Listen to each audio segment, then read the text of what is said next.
États-Unis, sa prise de parole à 16 heures heure française va être très scrutée. D'après les médias américains, Donald Trump pourrait annoncer à l'occasion d'une conférence de presse le déploiement de la garde nationale à Washington DC. Le point d'orgue d'une campagne contre la capitale fédérale dont il veut reprendre le contrôle. Retour le dimanche 3 août. Il est environ 3 heures matin quand un homme de 19 ans nommé Edward Coristine est agressé dans la ville. Selon un rapport de police qu'a obtenu Politico, 2 jeunes de 15 ans ont été arrêtés alors qu'ils tentaient de fuir. Un iPhone d'une valeur de 1000 dollars aurait été volé au cours de cette agression.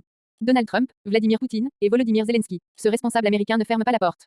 Sauf qu'Edward Coristine n'est pas n'importe qui. Surnommé Big Balls, il était l'un des visages du DOGE, le département de l'efficacité gouvernementale créé spécialement par Donald Trump pour qu'Elon Musk et ses lieutenants démantèlent l'administration. Politico précise qu'Edward Coristine a travaillé sur plusieurs sujets dans ce cadre, notamment l'Agence américaine pour le développement international et la mise en place des Gold Cards, ces visas réservés aux fortunés. La menace de Trump proférée dans le bureau ovale.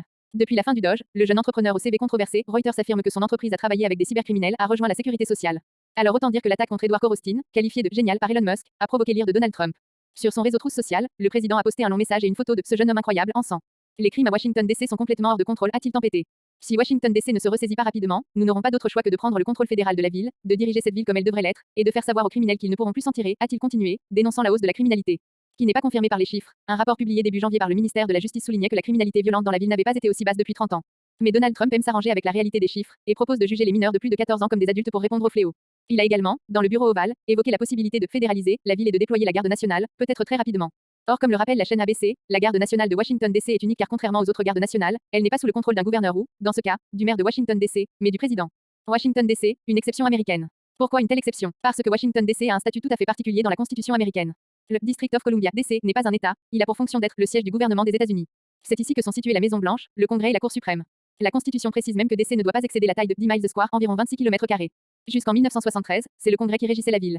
Depuis, un maire élu et 13 conseillers municipaux sont en charge de l'administrer, bien que le Congrès ait toujours un œil sur la politique locale et peut renverser une décision prise par l'édile. Autre particularité, Washington DC, n'étant pas un État, il n'a pas de sénateur et son représentant à la Chambre a des droits limités lors des votes. Ce n'est pas pour rien que l'un des slogans de la ville est taxation without représentation, c'est-à-dire taxer sans être représenté.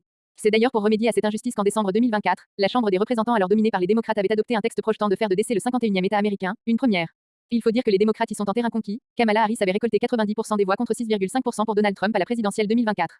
Le déploiement de la garde nationale par Donald Trump, qui a aussi reproché à la capitale d'être sale et d'avoir des routes en mauvais état, reviendrait à faire un spectaculaire bond en arrière.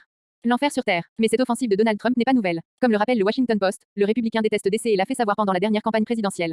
En janvier 2024, il affirmait ainsi que Washington DC était devenu l'enfer sur terre.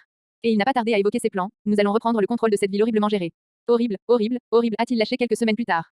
Une ambition répétée en février 2025 à bord de l'avion présidentiel. L'agression d'Edward Coristine a donné un bon prétexte à Donald Trump pour avancer ses pions. Dans un message publié sur Truth Social dimanche, il a exhorté les sans-abri à partir immédiatement. Des photos de sans domicile fixe, de tentes et de saletés sous les ponts ont été ajoutées à son post pour corroborer ses accusations. Dans ce même message, il a annoncé sa conférence de presse qui vise à présenter un plan pour rendre Washington plus sécurisée et plus belle. Le déploiement de la garde nationale fait-il partie de ce plan, comme le spécule la presse depuis plusieurs jours? D'après Reuters dimanche, des centaines de troupes sont sur le qui-vive et se préparent à être envoyées sur le terrain. Le président n'avait cependant pas encore pris sa décision au moment de la publication de l'article. Pourrait-il prendre le contrôle total de la ville? Cette fois, il faudrait l'accord du Congrès où les démocrates pourraient se mettre en ordre de bataille ou saisir la justice. Quelques minutes avant la conférence de presse, Donald Trump a en tout cas été clair sur Truth Social, Washington DC va être libéré aujourd'hui.